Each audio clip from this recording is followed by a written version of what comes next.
سورہ کے شروع سے لائن نمبر 1، سورۃ اعراف کی آیت نمبر 26۔ اعوذ باللہ من الشیطان الرجیم، بسم اللہ الرحمن الرحیم، یا بنی آدم لا يفتننكم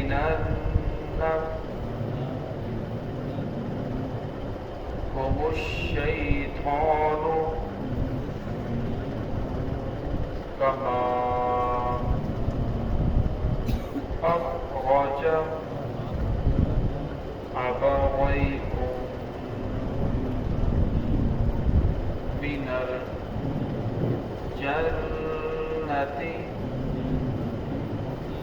ينزع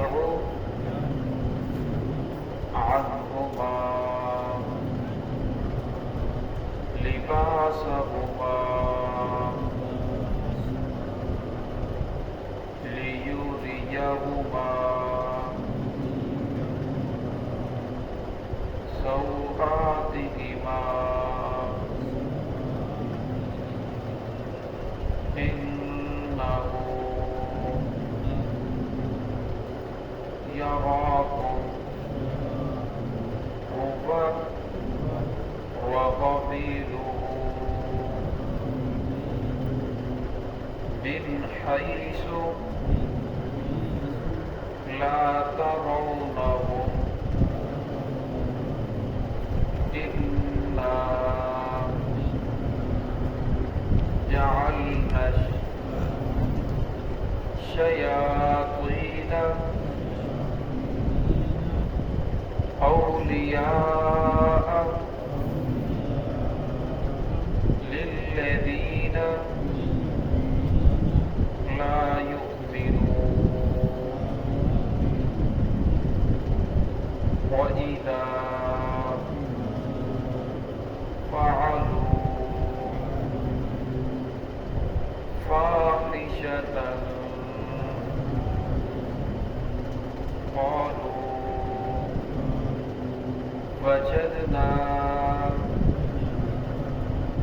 عليها آباءنا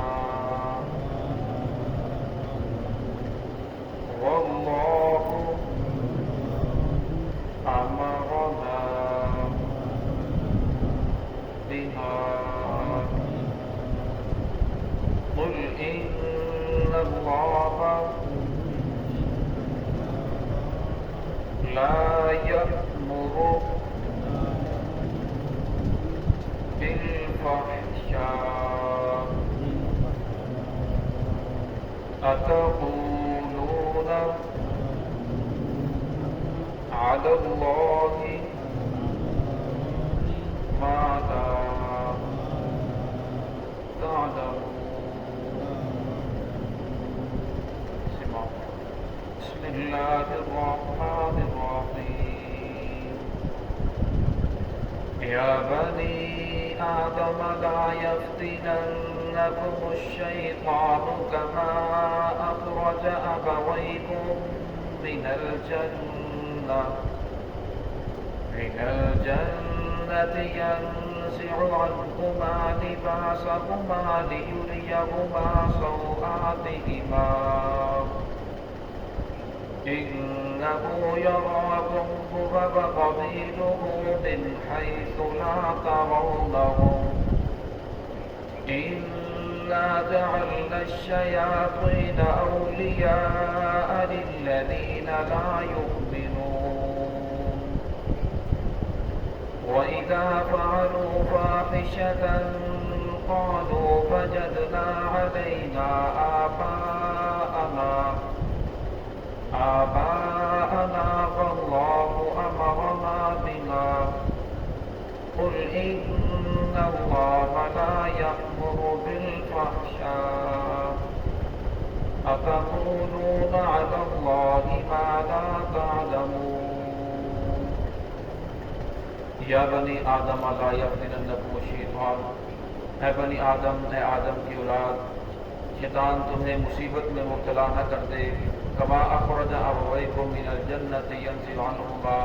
جیسا کہ اس نے نکلوا دیا تمہارے ماں باپ کو، یعنی آدم علیہ السلام اور حوا علیہ السلام کو، ینزع عنہما لباسہما، اور ان دونوں کے لباس بھی اتروا دیے، لیریہما سوآتہما، اور ان کے پوشیدہ اعضاء ظاہر کر دیے۔ انہ یراکم ہوا وقبیلہ، بے شک وہ تمہیں دیکھتا ہے، وہ اور اس کا قبیلہ، من حیث، ایسی جگہ سے، لا ترونہم، جہاں سے تم اسے نہیں دیکھ سکتے۔ انا جعلنا الشیاطین اولیاء للذین لا یؤمنون، بے شک ہم نے بنایا ہے شیطان کو دوست، للذین، ان لوگوں کے لیے، لا یؤمنون، جو ایمان نہیں رکھتے، جو مومن نہیں ہیں۔ وَإِذَا فَعَلُوا فَاحِشَةً قَالُوا وَجَدْنَا،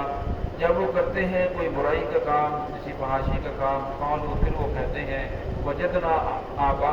وجدنا علیہا آباءنا، ہم نے اپنے باپ دادا کو اسی طرح کرتے ہوئے پایا ہے، واللہ امرنا بہا، پھر اسے بڑھ کر کہتے کہ ہمیں اللہ رب العزت نے اس کا حکم دیا ہے۔